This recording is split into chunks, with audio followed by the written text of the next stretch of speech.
What's going on, everyone? Welcome back to ICNV Drives Edition. If this is your first time stopping in, go ahead and hit that like button, subscribe to the channel, especially if you enjoy the video. Don't forget to subscribe. And we always have great content like this coming your way, plus a little bit fooling a while, but we have a lot of good topics like this. Today, I'm going to get into a conversation I was kind of holding off on, but I have been chatting back and forth with a few of you guys on Facebook Messenger and Instagram Messenger, and I guess we need to talk about this. So, if you haven't heard, there has been a Corvette C8 Z06 that the owner purchased for a markup, and his car engine technically blew up or gave out with 53 miles on it. Let's talk about it.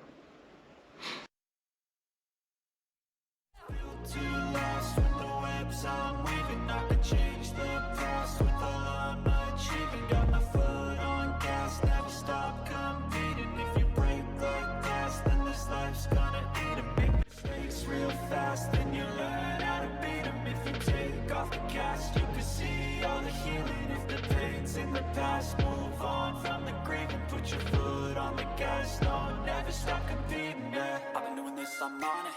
I just wanna be iconic. Sipping on a gin and tonic. Got me going off when I'm on this topic, yeah. If I ever play, I want it. You know that I'm always honest. Stay away from those who are toxic. Keep them out your face, no way, you don't want it, yeah.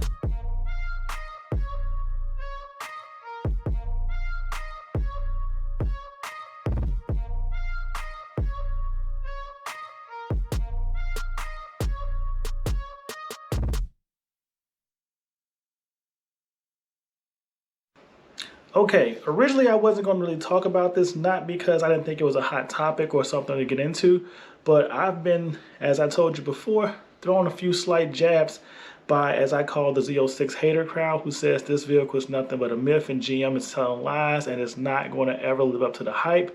But so far they've been proven wrong. But right now, with this one particular car and the fact that it's having engine troubles and the owner only had it for 53 miles, they feel like they have a justifiable lane to stand on, but we can move forward. So, one of the reasons I didn't really want to touch on this topic was because I feel like I didn't really want to make a video publicizing the negativity of the car and the experiences going on with the owner, meaning there are more videos talking about this experience getting more publicity than the actual video itself of it going wrong. So that's one reason why I didn't really want to chime in, because I'm not trying to make it seem as if I'm trying to get some credit off of his misfortune. But the one thing about this is I will chime in a way that I feel like is giving my perspective as working at car dealers and dealing with situations like this in the past. So let's look at it from that perspective. First off, let me start off by saying this. It's hard to say who's right or wrong in this situation. And I go to say that because when it comes down to this and what actually took place, a lot of people want to know, will GM pick up the bill? In all honesty, this should be a warranty item with no doubt. But at the same point in time, what I've have come to learn over years is that GM can possibly not warranty this vehicle if they want to. And let's get into why. But before I dive into that information, please hit the like button, subscribe to the channel, join the ICNV Drive Edition community. We talk about interesting conversations that my community brings up, or not only that, we share videos, create some interesting posts, and I have a lot of fun on this channel as well. So if you're looking for a way to pass the time with something interesting, become a subscriber, hit that bell notification, and check out the videos as they come up. Now, let's get back into this video. First off, I want to say this before I dive deep into that. The dealership made one, I would say, critical mistake. And I say this to anybody that owns a Chevy or a GM product. Before you leave the dealership, they are supposed to activate OnStar. I feel like a lot of reasons why he went through many of his issues on the day the car actually broke was because the dealership did not activate OnStar. And let me explain to you like this. As a car salesman of a new GM vehicle, before I let you leave the dealership, I'm supposed to walk you out to your car, press the blue OnStar button with you, and then introduce you to an OnStar agent that can register your car just in case you have any issues and need their help, meaning the car breakdown or something take place. And when I say the car breaking down, it doesn't have to be engine or transmission failure. It could be something as simple as a flat tire because you get roadside assistance. Realistically, it takes 3 minutes to register your car, but although the spiel they give is 15 minutes because they try to go over all the services that you get and actually ask you to extend them at this point in time. But I'm saying this to you because if this would have been done, a lot of the issues he had the first day when the car actually malfunctioned, he wouldn't have had to deal with. So that was the dealership's fault. Now, moving forward, I did reach out to him in his video. And the reason why I reached out to him, because there is a true break-in period for the car. I did not criticize his break-in efforts of the car because that's literally for him and GM to decide. He said he did some hard pulls and so forth, so be it. He didn't rev the car, and he feels like he's very aware of GM's break-in policy because he owns other Corvettes. Well, I will say this to you. Owning other Corvettes, it's very similar, but it's not quite the same as the C8 Z06. The C8 Z06 break-in procedure is very close to the base C8's break-in, but there are some few minor changes. Also, with that being stated, the reason why I chimed in on his video is because no matter how you look at it, and I can give you two different experiences, but no matter how you look at it, the car had issues with the engine. Anytime your car has an issue with the engine, and you know it's a warranty item, you don't have to keep restarting the car to show or display the malfunction or the mishap with the engine. To me, that's where this whole process goes south, because he has videos out, footage out, that the car had made some funky noises. He pulled over to the side of the road and shut the car off. He did what he was supposed to do. He pulled over immediately, he shut the car off. Yes, you're frustrated, you complain about what took place with the engine, but you did shut it off. So at this point, if there's some type of minor malfunction, it can be addressed as a warranty item through the dealership. But what you do on the second hand, and I made these comments before and I just haven't come out and given you names, but this is kind of one of them. This YouTube channel prior to this actually happening was a Z06 based YouTube channel because he got a Z06 first. And when I first saw this video, he barely had over subscribers. At this point, you can go out and check the video. You may have seen it. He may have more people following. But I feel like, and I may not be the only person to view it this way, that you over dramatized the situation and kept displaying it because you want attention, views, and followers. So he restarted this car at least 5 times through videos I've seen with it malfunctioning, sounding terrible. There was no reason for that. There was no reason for you to restart the car and it's making terrible sounds just to say you're documenting it. You want to send the car back to the dealership and let them work on the car and address it. So if it was a major situation where it looked like fluids was coming out the car, you're running the car bare or bone dry, as some people would say. So that was my issue with it. So where does this go? The reason why I say this to you, and the reason why I'm going to give you my difference of opinion on it, when I sold Corvettes, when I sold Chevys, when I sold cars at General Motors, I was told that 0.2% of all cars break brand new within the first 48 hours of ownership. Let me say that to you again. 0.2% of all brand new cars break within 48 hours of ownership. That was their biggest preach to us to sign people up for OnStar. Now, that may seem like a very small percent, but then when you turn back around, I can't remember precisely if this was like, the number was over 12,000 cars. I don't know if that was just for Chevy or if that was General Motors as a whole, but that 0.2% added out to. So my thing to you is, when you're selling cars and somebody tell you, look, at least 12,000 cars are going to break down this year that are sold, it makes you look at the situation different. And that's how my dealership preached it to me. So I'm sharing that information with you. And the other aspect of this, every state limit law is different, but for the most part, they're all generalized the same. There's been a lot of information and feedback on the limit law and him selling this vehicle back under limit law.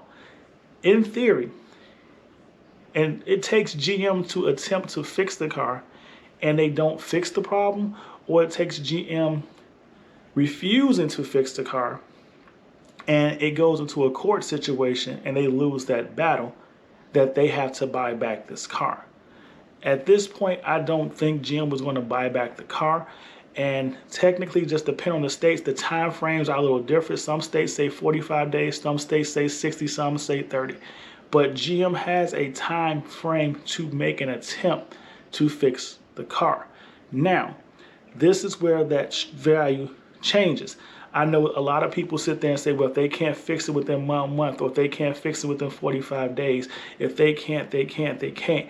I can't comment on every state, but I do know most states honor good faith, meaning that COVID in this situation now has created different set of circumstances. Because of product shortages, because of part shortages and things of that nature, a lot of states are operating in good faith, meaning that if the dealer says they will take care of it, they're at least giving the dealership one opportunity to try to fix the car. If they can prove it's part shortage or they just don't have parts in stock, but they are going to fix the car, most states are not forcing these cars or forcing these dealers to purchase these cars back as buybacks. You need to understand that. Just because the car broke down, it should be a limit law buyback. It doesn't actually work out that way.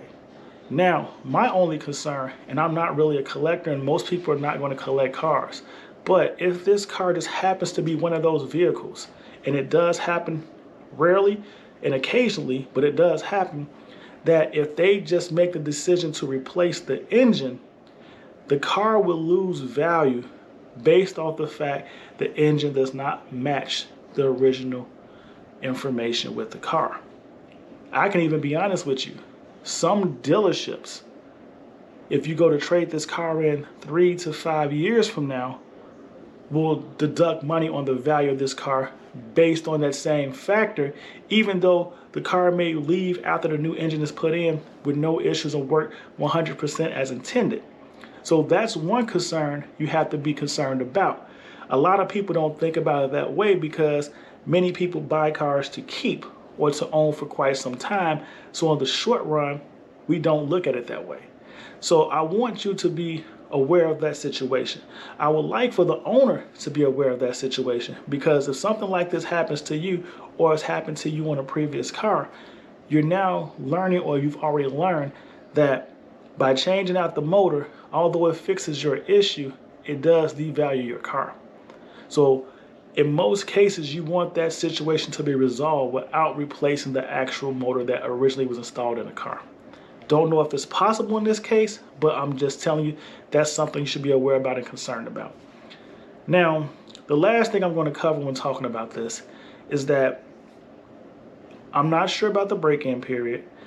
I know he shouldn't have restarted the car over and over again. And I know there's people sitting there saying, how can GM sidestep out of fixing this vehicle? Well, one thing about this situation is that he has done too much documentation. And there are lawyers out there that spoke about this case that, like I sat there and said, sometimes you need to recognize there's a problem, identify the problem to the people that need to take care of it, and then say nothing else. Or as I would say less. And at this point, I feel like he's just talking too much, because although you've seen Street Speed, Amelia, Stradman, and so forth get out and pull on their cars and do certain things, and in Stradman's case, he had an oil leak come from his situation, or was that trans fluid? Either way, he had a massive leak happen to his car. It sounds like, I hate to say it, in the same situation, although we can have documented proof that he did hard pulls in his car, besides the fact that he sat there and said it, I feel like there may be a possibility something he did with his driving habits created the problem. Now, just because you've seen some other YouTubers get away with it, doesn't mean every person will get away with it. I think that goes back to the old saying that my parents told me. If all your friends jumped off the Empire State Building, would you? And just because they got one result doesn't always mean you're going to get the same one. So just because some people do things doesn't mean you should follow their actions. Every situation is not going to remedy or return the same result. Some people get lucky, some people don't. And you may just be one of the few that don't. And in this situation, I think he was one of those few. So I really feel bad that this situation has happened to him. I don't think this is a sign of what's to come. I'm not the type of person that will categorize or make statements, but I do believe in laws of averages and percentages. So you do that math. Let's just say 3 out of 40 cars have been delivered, and this is the percent of cars we have with issues. Is that a sign that we can look at going forward? That's up for you to judge. But anyway, this is my quick response and part of the conversations I'm having behind the scenes on my social media sites with people asking my perception and point of view on this situation, what's taking place. So I would tell you again, yes, I am aware. I hope General Motors does do the right thing, warranty the vehicle, and take all steps to fix the situation or this issue at hand. I'm sure we will get more updates coming forward from him because he's constantly posting at this point. And like I said before, there are a lot of people, because we want content or information about this car, we'll follow anything we can get. So if you hear anything, let me know. Reach out to me on my social media sites as I stated before. ICNV Drivers Edition. Please hit the like button, subscribe to the channel, join the ICNV Drivers Edition community. If you like this type of content, let me know. If you want me to talk about something, hit me up on my social media sites and I'll gladly shoot a video if it gets enough traction. But as always, till the next upload, stay safe, stay blessed, and I will see you in these streets. Peace.